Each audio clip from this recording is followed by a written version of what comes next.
mu foga se asa numna fira siyaka dan so kikev anda be iyal fira siyaka fim usura ramba yamda siyaka so stop dalla numna foga.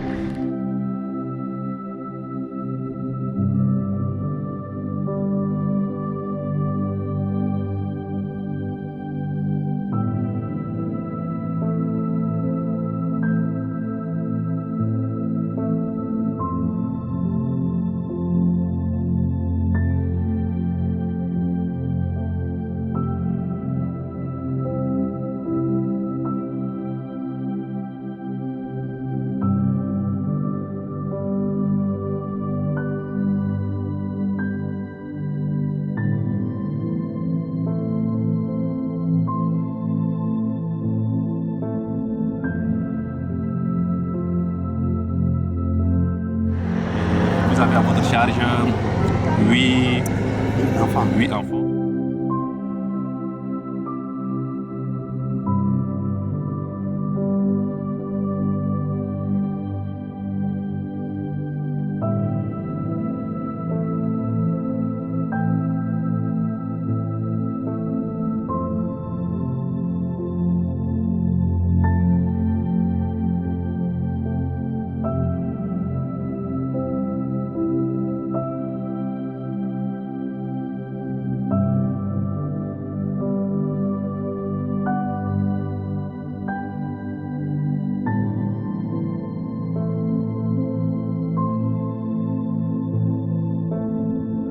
Là, on n'a pas la France, 14 là, on n'a pas la France. L'idée ici c'est bon, et vous gardez. Remercions le chef de l'État, le gouvernement, les partenaires sociaux en nous donnant ce qui est devant nous. Nous les remercions beaucoup. Nous les demandons encore de faire davantage. Et ce qui est là encore, nous voyons les sacs de maïs devant nous, mais il n'y a pas de moulin. Nous leur demandons de nous planter le moulin ici, parce que le maïs ne peut pas se manger comme ça. Donc, pensez aussi à nous faire des tentes. Nos enfants souffrent, il y a la fraîcheur. Mais nous vous remercions beaucoup. Continuez, que Dieu vous aide à nous aider aussi.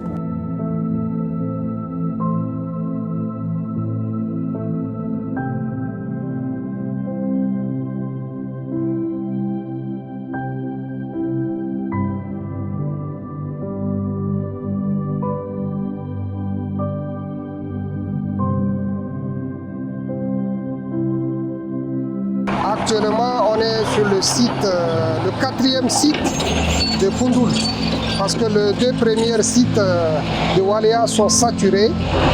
Donc nous sommes obligés de déplacer à Koundoul.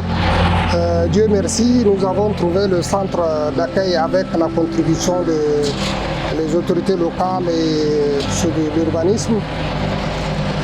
Donc on a trouvé 16 hectares. Sur les 16 hectares, nous allons niveler le 8 hectares. Ces 8 hectares nous permettent d'amener ces populations sinistrées qui sont au bord du goudron. Certaines sont sous le pied même des ducs. Donc on va l'amener ici.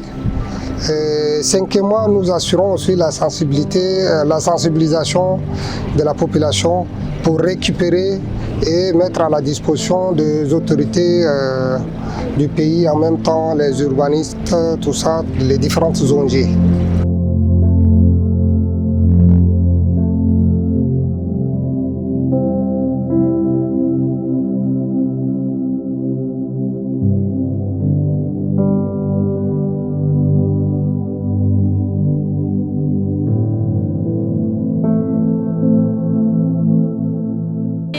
On a eu à faire 3 jours et jusqu'à hier, nous avons 1215 ménages. Il y a des gens qui ne sont pas encore fait enregistrer, donc on les a mis de côté.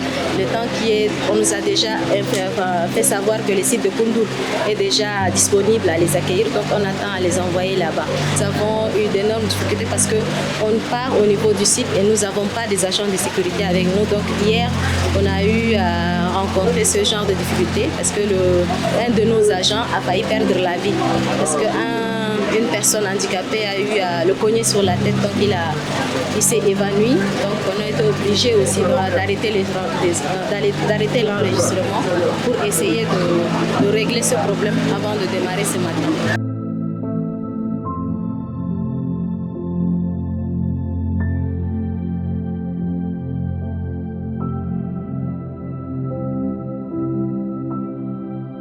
D'abord, nous avons passé, je pense que c'est là 3 jours sur le terrain, nous sommes descendus sur le terrain.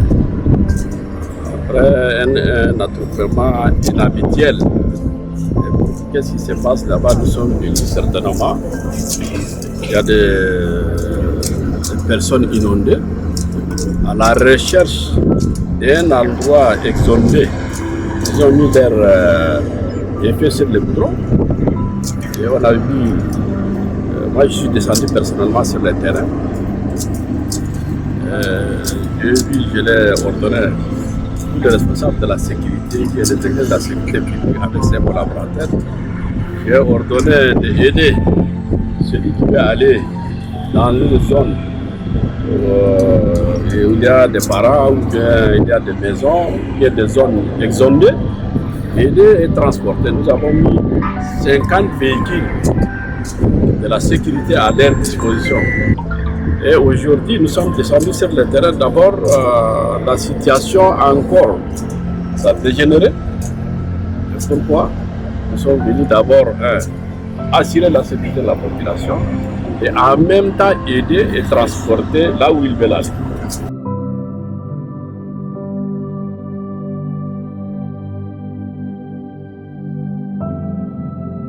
On s'assure vraiment que nous puissions répondre en temps réel aux cris de ces populations et nous sommes venus compatir et leur dire qu'ils ne sont pas seuls. Nous sommes là avec eux, nous comprenons leurs difficultés et nous appelons d'autres partenaires aussi à bien vouloir appuyer les initiatives du gouvernement pour qu'ensemble nous puissions donner une réponse collective à cette crise que nous traversons.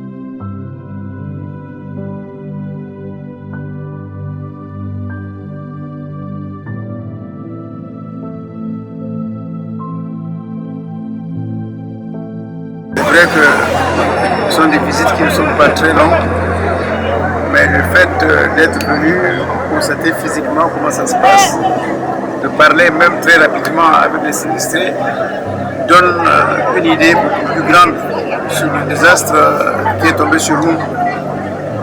Il faut absolument qu'on sache que c'est une catastrophe naturelle. Les inondations ne sont pas causées par les êtres humains. Les inondations sont le résultat de rivières trop pleines, de fleuves trop pleins, et c'est le trop plein qui se déverse et qui fait, comme on dit, un d'affaires. Donc, un bienfait d'un côté qui provoque les dégâts de l'autre. C'est Dieu qui gère tout ça. Il nous donne, nous, la capacité et l'intelligence de faire face à cette situation d'urgence à laquelle personne n'était préparé. Je crois qu'il est important de le dire, parce qu'il y en a qui croient qu'on avait programmé tout ça et qu'il fallait intervenir immédiatement avec tous les moyens nécessaires. Il faut des moyens colossaux. Le Tchad fait tout ce qu'il peut, tout ce qu'il a, pour diminuer les souffrances. Bien entendu, le Tchad n'est pas seul. On doit rendre ici hommage à toutes les organisations internationales, toutes les ONG, tous ces gens qui sont venus spontanément nous apporter leur soutien. Pour l'avenir immédiat, des mesures vont être prises. Tous les ministres concernés sont en train de se mobiliser actuellement pour que ce qui doit être fait pour l'année prochaine, ce qu'on doit faire pour les années suivantes, pour qu'on n'ait plus cet effet de surprise qui présente une mauvaise image du pays, se répète encore.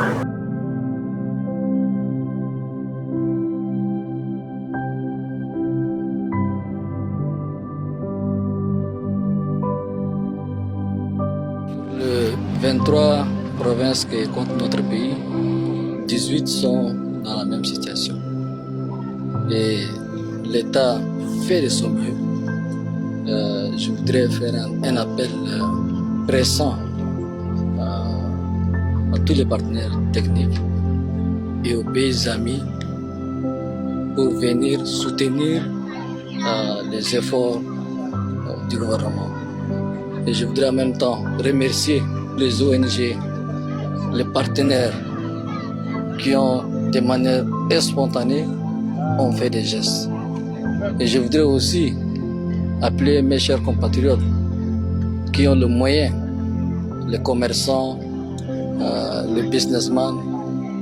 Il y en a qui l'ont fait. Et je voudrais aussi appeler les autres à venir en aide à nos frères. C'est ça aussi la solidarité.